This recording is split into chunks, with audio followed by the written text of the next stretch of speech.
Olá, meus amigos e minhas amigas, que Deus abençoe a todos vocês abundantemente. Eu sou o pastor Ademir Pereira, pastor e coordenador da Escola de Teologia João-Ribe Palharim. Estou aqui hoje trazendo para você mais uma aula do nível Master. E a aula de hoje é uma continuação sobre a disciplina das Epístolas Paulinas, que eu iniciei na semana passada e a gente tem falado já sobre as epístolas de Paulo. Hoje nós vamos falar sobre as grandes epístolas. E quais são as grandes epístolas? Esta é uma divisão, criada pelos teólogos para facilitar o estudo das epístolas de Paulo. Então, nós temos usado essa metodologia que é conhecida no campo da teologia em dividir desta forma. As grandes epístolas são aquelas epístolas que contêm um maior cunho doutrinário, são aquelas que têm mais ensinamentos. Há outras doutrinas, outras cartas que não são tão doutrinárias. Estas aqui são as cartas aos Romanos, a primeira e a segunda carta aos Coríntios e a carta aos Gálatas. Então, na aula de hoje, nós vamos estudar 4 epístolas paulinas. E eu tenho certeza que você vai aprender bastante. Vamos orar, né? Vamos pedir a Deus para nos dar graça, sabedoria e entendimento da sua palavra. Senhor nosso Deus e nosso Pai Todo-Poderoso, eu oro nesse momento, entregando a minha vida ao Senhor, porque eu quero ser um instrumento nas tuas mãos.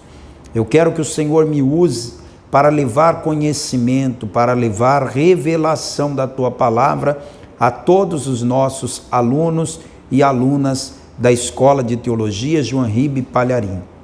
Peço, ó Pai, que onde quer que esta pessoa esteja, ela consiga assimilar este entendimento, esta revelação da tua santa e poderosa palavra. Eu peço e desde já te agradeço, que assim seja. Amém. Graças a Deus. Você pode agora pegar a sua apostila, se você tem a apostila impressa, assim como eu tenho aqui. Se você não tiver a apostila impressa e quiser, você pode retirar comigo aqui na nossa igreja ou então na Paz e Vida mais próxima de você. Agora, se você não tem a apostila impressa e você prefere a apostila no formato digital, então manda uma mensagem agora pelo WhatsApp para esse número que está aparecendo aqui na tela. Coloque lá, eu quero a aula do nível Master de número 54. A aula sobre as grandes epístolas paulinas. Romanos, 1ª e 2ª Coríntios e Gálatas. Para começar a aula de hoje, nós escolhemos um texto, 1 Coríntios 2, 14 e 15, que diz assim: Ora, o homem natural não compreende as coisas do Espírito de Deus, porque lhe parecem loucura, e não pode entendê-las, porque elas se discernem espiritualmente. Mas o que é espiritual discerne bem tudo, e ele de ninguém é discernido. As grandes epístolas são aquelas que apresentam cunho doutrinário, ou seja, aquelas que trazem um ensino acerca da vida cristã, segundo os moldes do Evangelho de Cristo. Dentre elas estão a carta aos Romanos, a primeira e a segunda carta aos Coríntios e a carta aos Gálatas. Vamos então começar pela carta escrita por Paulo aos Romanos. Observe que quando Paulo escreve aos Romanos, ele fala no plural, e nesse sentido, não é apenas aos moradores de Roma, mas aos diversos cristãos espalhados em Roma. Os teólogos acreditam que haviam cerca de 4 igrejas cristãs em Roma, e Paulo não conhecia nenhuma delas. Ele nunca havia visitado Roma, e esta foi uma das coisas que ele cita na carta, a vontade que ele tinha de conhecer esta cidade, de conhecer esses irmãos. A cidade de Roma era muito importante na época em que Paulo viveu. Ela era o centro do Império Romano. E Paulo demonstra um grande interesse por visitar a capital imperial. mas pelo que podemos ler em Romanos 1:10, 13, 15 e 15, 22, até o momento em que ele escreve esta epístola, ele não foi diretamente o responsável pela criação da igreja em Roma, porém preocupava-se grandemente pela vida espiritual dessa amada igreja e desejava estar com eles em algum momento não muito distante. Vamos ver aqui o Paulo falando isso, carta de Paulo aos Romanos, capítulo 1. Eu vou ler do verso 8 em diante, porque a gente citou aqui o 8 e o 9, também citamos o 10, então vamos ler na sequência. Primeiramente dou graças ao meu Deus por Jesus Cristo, acerca de vós todos, porque em todo mundo é anunciada a vossa fé. Porque Deus, a quem sirvo em meu espírito, no evangelho de seu Filho, me é testemunha de como incessantemente faço menção de vós, pedindo sempre em minhas orações que, em algum tempo, pela vontade de Deus, se me ofereça a boa ocasião de ir ter convosco. Ficou claro aqui, então, nesta saudação, que Paulo não esteve ainda nesta igreja. Se ele não esteve nesta igreja, significa que não foi ele que fundou a igreja. Se não foi ele que fundou a igreja, quem fundou a igreja de Roma? Quem fundou? Bem, pode ter sido um cristão que esteve com os apóstolos em Jerusalém, que viajou, que iniciou o trabalho. Não sabemos quem foi o fundador desta igreja. O fato é que Paulo, como apóstolo dos gentios, se sentia no dever de acompanhar o crescimento desta igreja e de trazer instruções para ela.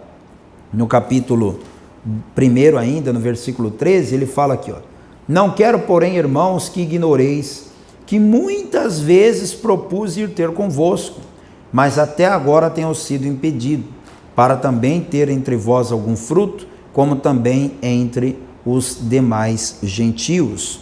Olha o capítulo 15, versículo 22, lá no final da carta. Pelo que também muitas vezes tenho sido impedido de ir ter convosco. Então ele mostra que ele queria, mas as circunstâncias não lhe permitiam. A cidade de Roma, de acordo com o dicionário bíblico Wycliffe, a cidade de Roma oferecia um contexto político, religioso e geográfico para a maior parte do Novo Testamento. Seu poder e influência permeiam quase todos os livros do cânon do Novo Testamento. O imperador romano emitiu a ordem que resultou no nascimento do Senhor Jesus Cristo em Belém, ao invés de Nazaré. Por que Jesus nasceu em Belém? Ele não era de Nazaré? Por que José e Maria saíram de Nazaré e foram para Belém, quando Jesus estava para nascer? Porque um oficial romano, um imperador romano, melhor dizendo, ele deu essa ordem. Ele disse, eu quero que todo mundo vá se alistar na sua cidade de origem. Era uma forma, claro, deles controlarem os impostos. Havia um imposto por cabeça que era cobrado de cada pessoa. Pelo simples fato de você estar vivo, você tinha que pagar o imposto. E eles queriam que o imposto fosse cobrado na cidade que a pessoa era originária. Então era uma forma dos governantes brigarem entre si pelo poder dos impostos. Por isso esse absurdo decreto de mandar todo mundo que nasceu em Belém ir de volta para lá só para fazer uma assinatura.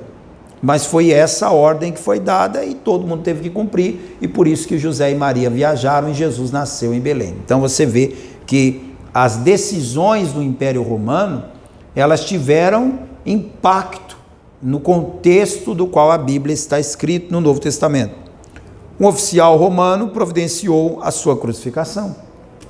Engenheiros romanos construíram as estradas que o apóstolo Paulo percorreu para pregar o evangelho, protegido inclusive pela sua cidadania romana. Os imperadores romanos administravam todas as províncias alcançadas pelo evangelho em seus primeiros dias. Nas primeiras décadas da igreja, seus principais oponentes foram as seitas greco-romanas. Então, não tem como separar o evangelho de Cristo de Roma e dos romanos. Não tem como falar do evangelho sem falar dos romanos. César Augusto. Agora eu tenho aqui um comentário do pastor João Ribe Palharim no livro Evangelho Reunido, onde ele fala sobre César Augusto. Ele governou Roma e o mundo no período dos anos 31 a.C. a 14 depois de Cristo. Seu nome original era Otávio e adotou o título de César com o objetivo de homenagear o seu antecessor e agregar o carisma de Júlio, o primeiro César. Com isso, deu origem ao clã cesariano. Então, na verdade, o primeiro imperador romano que se chamava César era o Júlio César. Esse aí chamava César. Mas ele morreu e os demais imperadores quiseram o título de César, porque eles não queriam passar para o povo a ideia de que morreu um e assumiu o outro. Eles queriam usar o que os faraós faziam no Egito. O faraó era um título, morria o Ramsés, assumia o Tutancamon, morria o Tutancamon, assumia o Ptolomeu e por aí vai. Então não tinha esse nome, eles simplesmente chamavam faraó, para dar ao povo a impressão de imortal. Olha, na época do meu avô, quem governava o Egito era o faraó. Na época do meu pai, quem governava era o faraó. Hoje quem governa é o faraó. Esse faraó aí não morre nunca. E na verdade trocava o faraó o tempo todo. Mas os romanos quiseram importar para Roma esta cultura. Vamos todo mundo chamar de César. Independente de qual seja o nome, todo mundo vamos aderir a esta dinastia.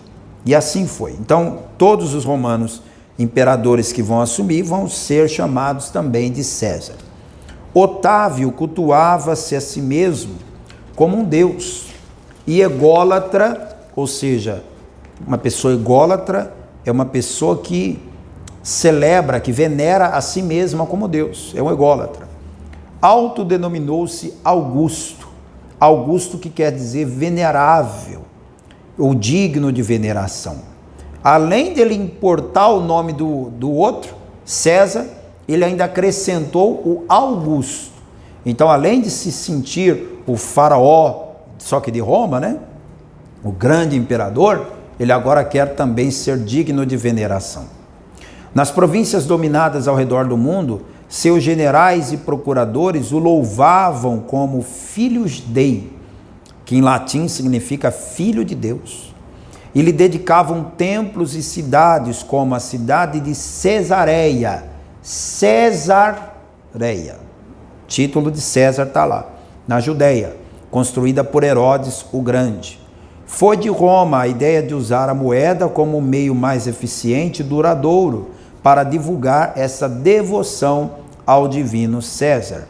Um denário de prata daquela época trazia a efígie de César em relevo e a inscrição T. Caesar Divi AVG F AVG TUVS, que significa Tibério César Divino Augusto, filho do Augusto. Foi justamente este venerável imperador que Deus usou para fazer o decreto do recenseamento mundial e com isto preparar a terra para receber o divino Rei do Universo, o único e verdadeiro Filius Dei, o único Filho de Deus, que é digno de ser louvado e adorado. O pastor João Ribe Palharim nos ajudou agora bastante a entender a importância desse personagem que é o imperador romano dentro desse contexto bíblico do Novo Testamento. Agora vamos falar da Epístola aos Romanos. Esta epístola provavelmente foi escrita por Paulo, não há questionamentos quanto a isso, por volta do ano 56 ou 57 da era cristã, ou seja, depois de Cristo, e ele escreveu na cidade de Corinto. No dicionário bíblico Wycliffe, nós temos a seguinte informação sobre esta carta. Esta carta tem um caráter decididamente doutrinário, porém, em seus ensinos não faltam implicações sobre a mensagem para a vida cristã. Paulo expõe o Evangelho em termos da palavra-chave salvação, e isso à luz da justiça. E você pode ver isso em Romanos 1, 16, 17, o Paulo falando da salvação à luz da justiça. O Deus justo tem um plano pelo qual ele é capaz de redimir o mundo pecador através da justiça, isto é, da morte sacrificial de seu Filho justo. A resposta fundamental exigida dos homens pecadores é a fé. Contudo, o que ela possa sugerir em termos de obediência à vontade divina, assim como a aceitação da salvação em Cristo. Esse plano é basicamente aquele que Deus usou no caso de Abraão, no capítulo 4, que foi justificado pela fé e não pelas obras, como foi sugerido através da referência aos gregos e judeus em capítulo 1, versículo 16. Essa epístola tem muito a dizer sobre a condição pecaminosa de ambos os grupos à vista de Deus e sobre o seu privilégio comum de participar da oferta da salvação. Características notáveis são encontradas no abrangente uso do Antigo Testamento, nas citações e alusões, assim como na estrutura dos debates nos quais está inserido o ensino doutrinário. A verdade é muitas vezes apresentada por meio de questões que são levantadas e em seguida respondidas. Isto pode refletir a experiência real de Paulo ao administrar adequadamente as objeções que lhes foram feitas durante as suas pregações missionárias. Agora vamos para a cidade de Corinto. Paulo, posso dizer para você, se teve uma igreja que deu trabalho para Paulo, foi a igreja de Corinto. Ô igreja trabalhosa, viu? Essa igreja aqui, Paulo teve dor de cabeça. Ele escreveu várias cartas para a cidade de Corinto. Nós temos na Bíblia 2, mas fica claro que além dessas 2, ele escreveu outros textos, outras cartas, outras epístolas para esta igreja, mas as que nós temos aqui são cartas que pegam firme, cartas de repreensão, cartas de ensinamento, às vezes até duro. A cidade de Corinto era uma importante cidade grega, que havia alcançado grande importância política e comercial, superior até que a de Atenas. Chegou a levantar algumas colônias, mas resistiu ao poderio dos romanos e acabou sendo destruída.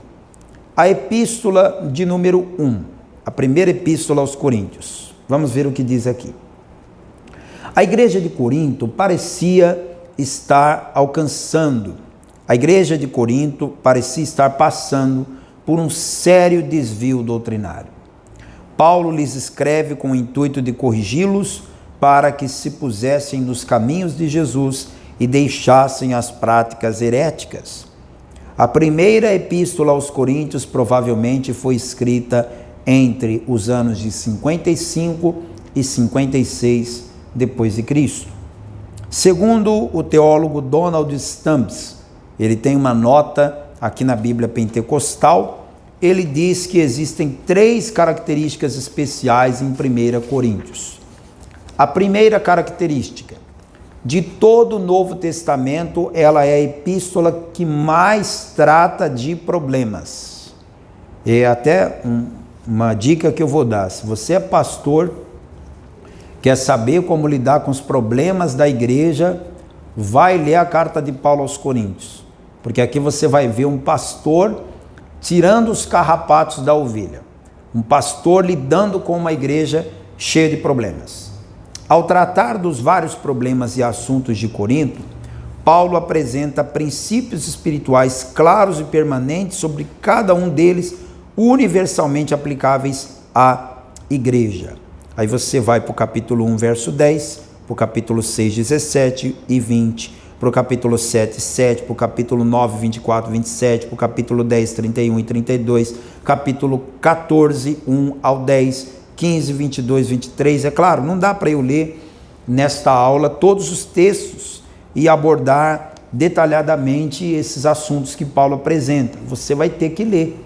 Você aí no seu ambiente de estudos vai ter que ler a carta de Paulo aos Coríntios. Não dá para eu ler agora aqui para você. Há um destaque geral sobre a unidade da igreja local como corpo de Cristo. Destaque este no ensino sobre divisões, ceia do Senhor e dons espirituais. Por que Paulo vai ter que falar sobre isso? Porque começaram a surgir dentro da igreja de Corinto divisões. É como se compreende em português coloquial, panelinhas dentro da igreja, partidarismos. Uns que diziam, eu sou de Paulo, eu sou de Apolo, eu sou assim, eu sou daquele, eu sou desse grupo, eu sou daquele grupo, e ficou essa divisão. E aí Paulo escreve, dá uma bronca, fala, escuta, vocês acham que Paulo morreu na cruz por vocês? Ou Apolo morreu na cruz por vocês? Vocês têm que parar com isso, nós somos todos de Cristo. Então ele trata dessa questão da divisão na igreja. Quem me dera se hoje não existisse mais o problema da divisão na igreja. Infelizmente, isso ainda existe. Quando a igreja tem troca de pastor, por exemplo, há ministérios que fazem esse tipo de procedimento. Há outros que não, o pastor fica lá até morrer. Mas há outros ministérios, como é o nosso caso, na Paz e Vida, em que o pastor dirige uma igreja por um tempo, depois é transferido para outra. E quando isso acontece, sempre tem um ou outro que fica com aquele sentimento de que eu preferia mais aquele outro pastor, porque aquele outro pastor pregava desse jeito, eu me identificava mais com ele, ou ele foi meu amigo, ele me ganhou para Jesus. E muitas vezes a pessoa não entende que nós, a igreja de Cristo, é o edifício de Cristo. Você não faz um edifício só com pedreiros.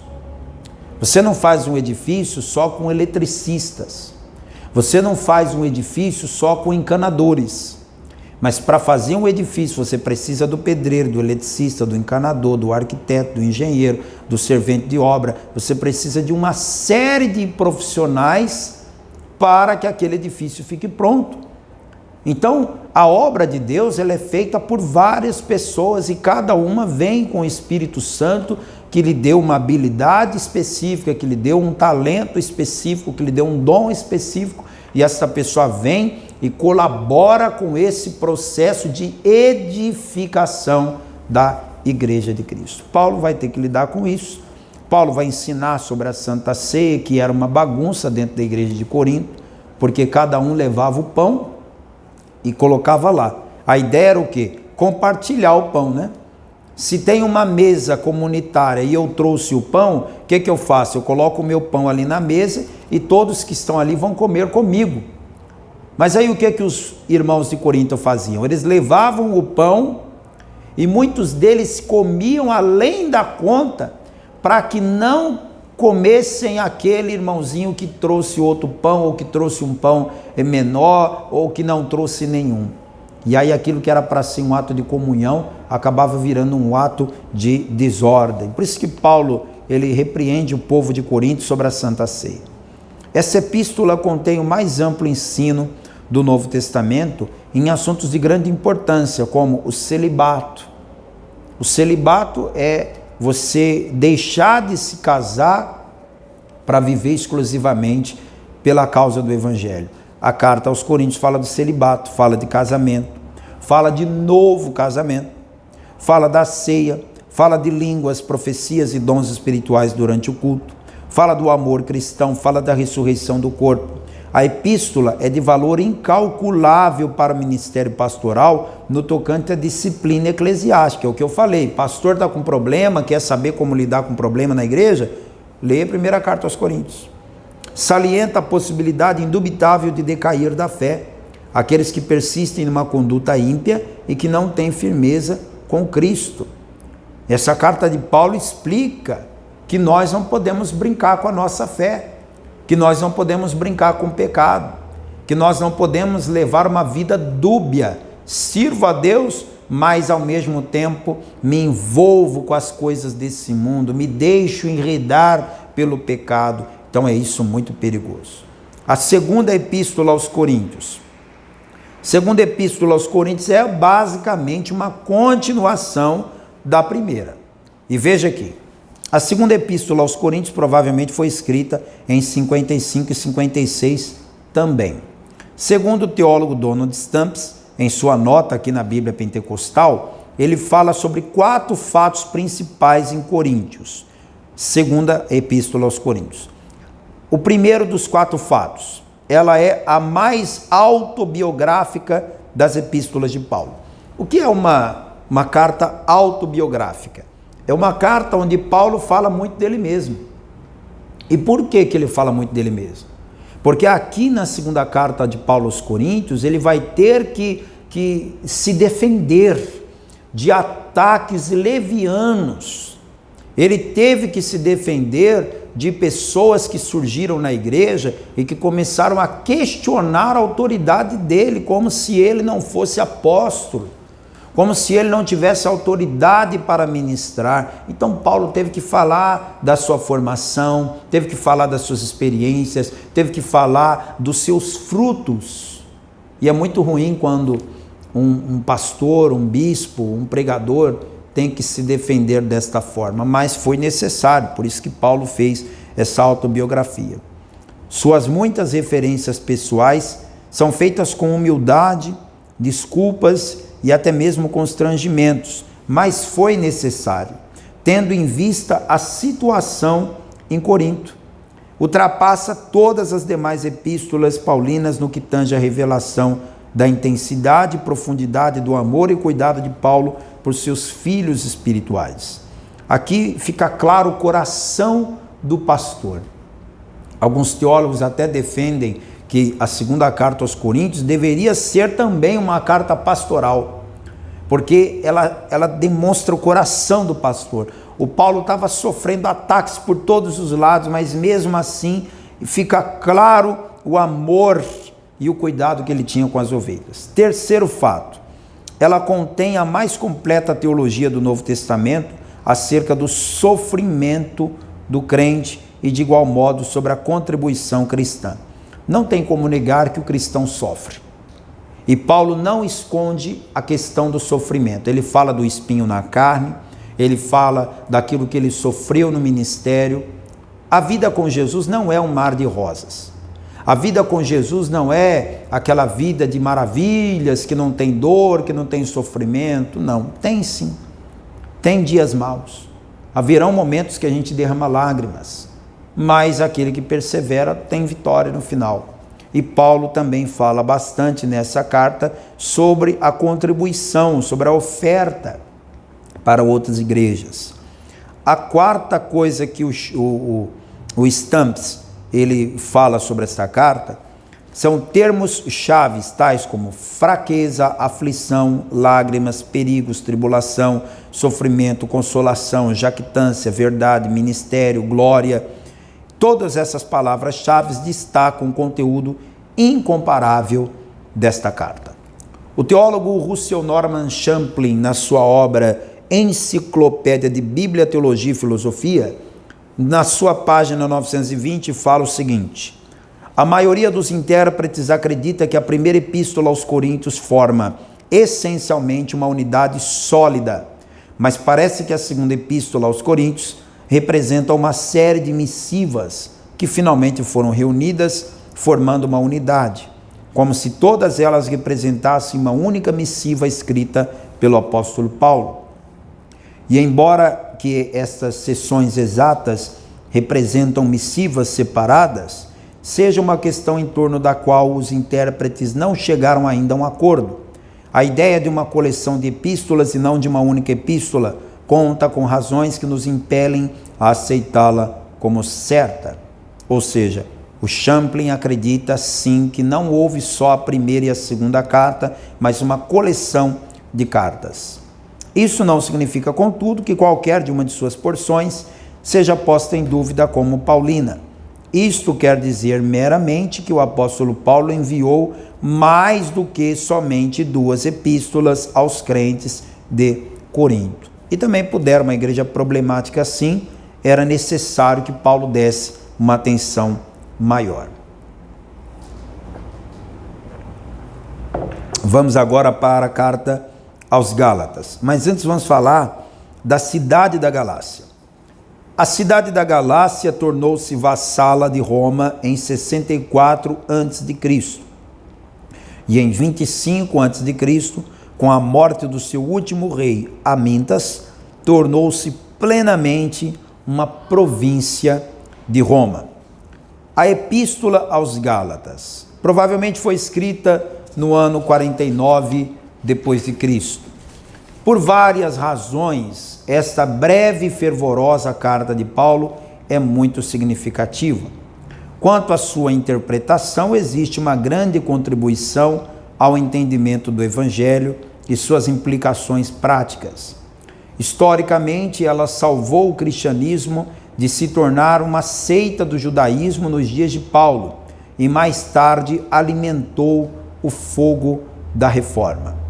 Doutrinariamente, ele argumenta que como a salvação só é alcançada pela fé, então a fé se torna a única e própria esfera da vida cristã. A nova vida não é o legalismo ou o abuso da liberdade, mas uma liberdade disciplinada pela graça e dirigida pelo Espírito de Deus em amor. Esta obra permanece com extrema relevância, como um protesto contra a contaminação legalista do Evangelho, da graça e a proclamação da liberdade cristã. Segundo Donald Stamps, na Bíblia Pentecostal, ele diz que também existem 4 fatos principais sobre esta carta. Primeira, é a defesa mais veemente do Novo Testamento da natureza do Evangelho. O seu tom é enérgico, é intenso, urgente, uma vez que Paulo lida com oponentes em erro. Para você ter uma ideia, olha o que Paulo começa falando nessa carta. Vem aqui comigo, capítulo 1. Carta de Paulo aos Gálatas, capítulo 1, versículo 8. Mas ainda que nós mesmos, ou um anjo do céu, vos anuncie outro evangelho além do que já vos tem anunciado, seja anátema. Paulo já começa partindo para cima dos hereges que estavam surgindo naquela igreja, querendo pregar outras mensagens, querendo fazer do cristianismo uma seita dentro do judaísmo, ou que os cristãos tinham que serem, na verdade, convertidos ao judaísmo, aí tinham que se circuncidar e tinham que seguir as práticas judaicas, e na verdade nunca foi isso.